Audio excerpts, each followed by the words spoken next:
Muy buenos días a todos, amigos, amigas, soy Héctor. Hoy me gustaría hablaros del escritor japonés Yukio Mishima y de dos de sus libros, El marino que perdió la gracia del mar y Confesiones de una máscara.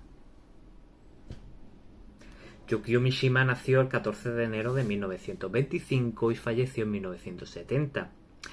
Fue novelista, ensayista, poeta, dramaturgo, guionista y crítico japonés. Considerado uno de los más grandes escritores de Japón del siglo XX, fue reconocido como uno de los más importantes estilistas en lengua japonesa de posguerra. Su obra se caracteriza por mezclar la estética moderna y el tradicionalismo japonés con enfoques en la sexualidad, la muerte y el cambio político. Candidato al Premio Nobel de Literatura en 1968, el galardón, por contra, recayó en su mentor, Kawabata. Ideológicamente era nacionalista de derechas. Mishima se oponía a la occidentalización, cuya influencia sentía estaba corrompiendo a Japón y arrebatándole su espíritu esencial. Fundó una especie de unidad paramilitar, una sociedad paramilitar llamada la Sociedad del Escudo, cuyo objetivo era restaurar el poder del emperador.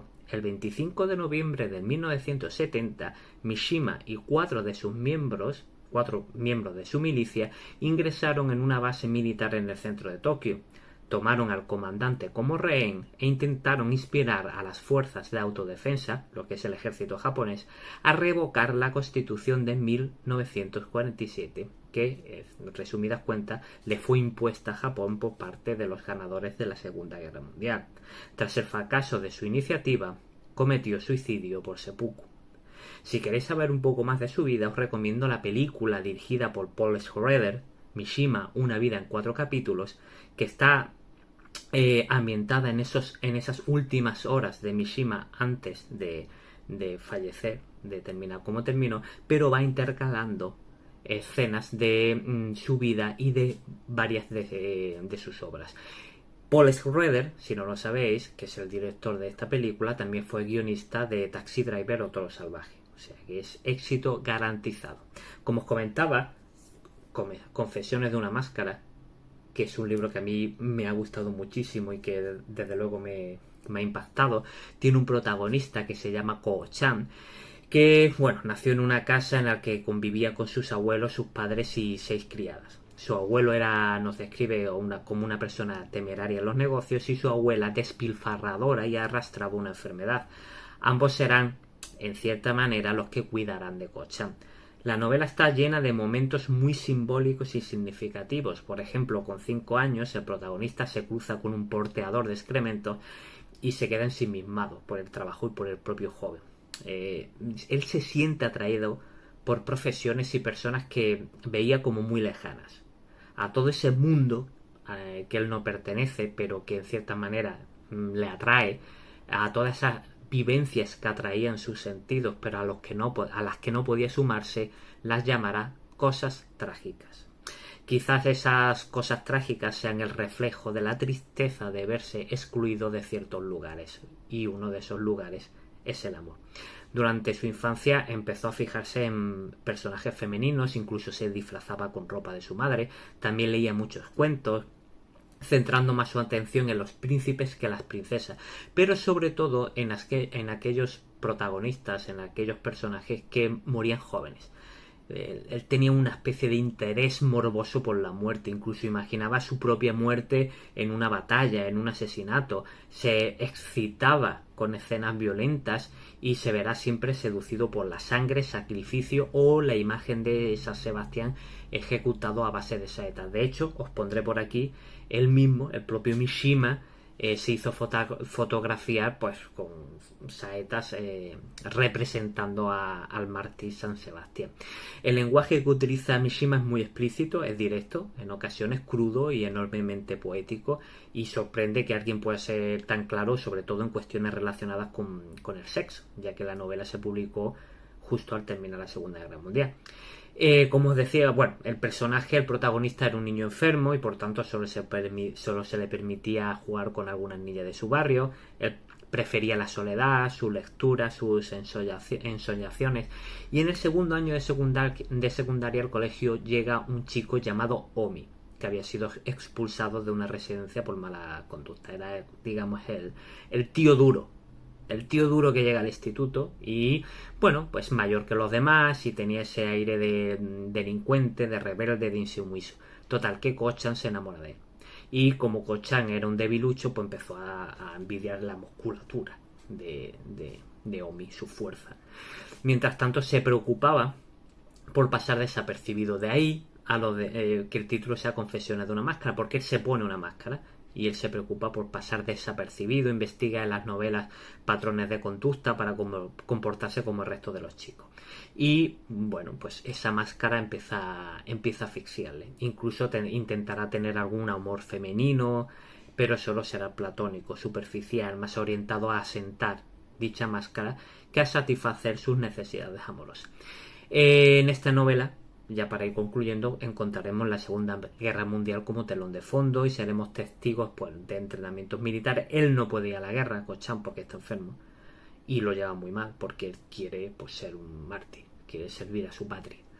Y nos describe Mishima los bombardeos aliados que coloreaban el cielo de Tokio de un rojo vivo e intenso.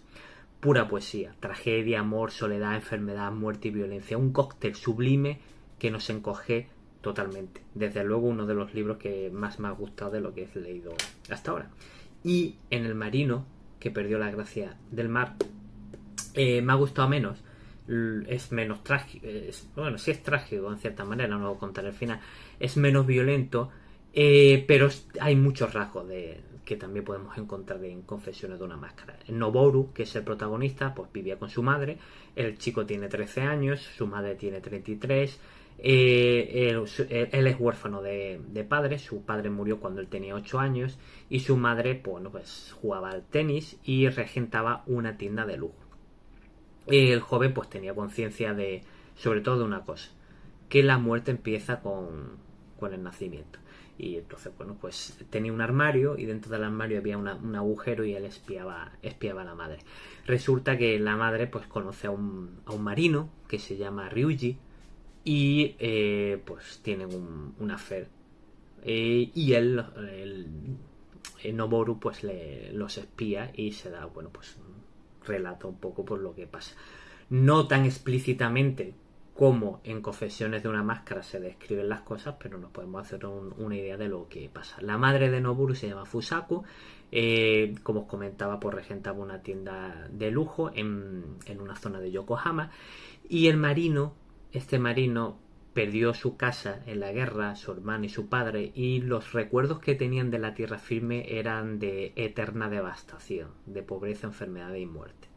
O sea, este marino no se hace marino porque amaba el mar, sino porque odiaba la tierra. Noboru tenía un grupo de amigos que se reunía en una especie de grupos, no sé si llamarlos nihilistas o existencialistas, y que no paraban de hablar de la inutilidad del género humano y de la insignificancia de la vida. No, había una jerarquía, había un jefe, un número 2, un número 3, Noboru era el número 3, y todos eran buenos estudiantes, pequeños y corteses, pero muy, muy, muy negativos.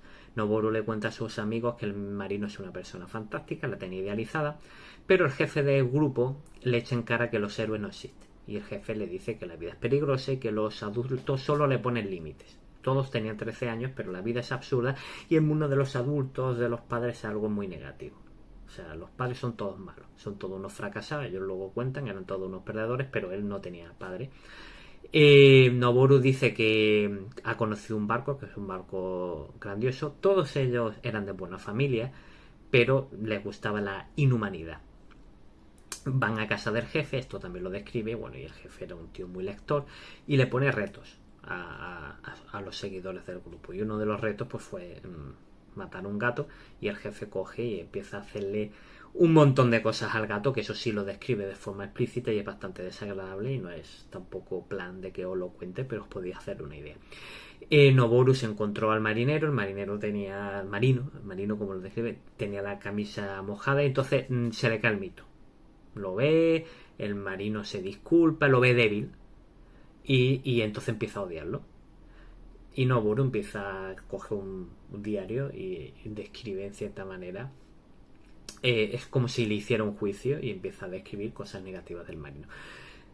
Total, el marino le pide matrimonio a... Se va al barco, pero al volver le pide matrimonio a Fusako, a la mujer de Noboru, y entonces ella le dice que sí. La madre de Noboru, una vez que ya se sabe que se va a casar, cambia de actitud, se volvió más afectuosa y Noboru le cuenta a su grupo que va a ser su nuevo padre, pero como se le ha caído el mito, el grupo de Noboru decide ponerle, digamos, ajusticiar al marino. Porque el marino, a pesar de que ella es el padre de Noboru, que se porta bien con... le da 2 millones de yenes a la mujer, también tengo que decir que la madre de Noboru, Fusako, se reúne con una actriz que iba a su tienda de lujo, investiga al marino, ve que no tiene nada malo, porque la actriz le recomienda que investigue al marino. Pero resulta que es un tío pues normal, un tío que quiere vivir en familia y es el nuevo padre de Noboru. Pero parece que eso no le gusta al grupo de Noboru, a estos chavales. Y como estos chavales están a punto de cumplir 14 años, y una vez que ya cumples 14 años, según la ley japonesa, ya te pueden juzgar como un adulto, parece que ellos tienen que cometer un crimen.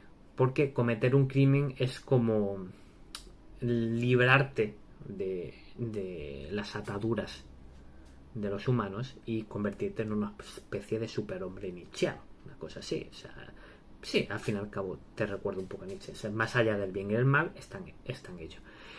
Y así termina el libro. Y termina pues que le intentan hacer algo al marino, que no voy a contar, porque tampoco nos terminan... Bueno, nos podemos hacer una idea de lo que pasa, pero quieren en cierta forma ajusticiar al marino. Y sintetizando, Confesiones de una máscara y El marino que perdió la gracia del mar. Resalto su forma poética de escribir, y entre estos dos libros yo, como no, Confesiones de una máscara por encima de todo. Está lleno de párrafos súper poéticos, de violencia, de amor, de desasosiego, y desde luego es uno de los libros que más me ha gustado de todo lo que he leído en general. Muchísimas gracias. Si recordaros que os suscribáis al canal de YouTube, si estáis viendo este vídeo en Instagram, pues bueno, también que sigáis la cuenta. Voy a intentar publicar más vídeos. He tenido un pequeño paréntesis por motivos profesionales, pero mi idea es seguir leyendo. Hacerme comentarios si habéis leído a Mishima, o más. Si queréis que resuma o que analice más escritores japoneses, pues me escribís en comentarios y pues yo estaré encantado de ponerme a ello. Muchas gracias y hasta la próxima.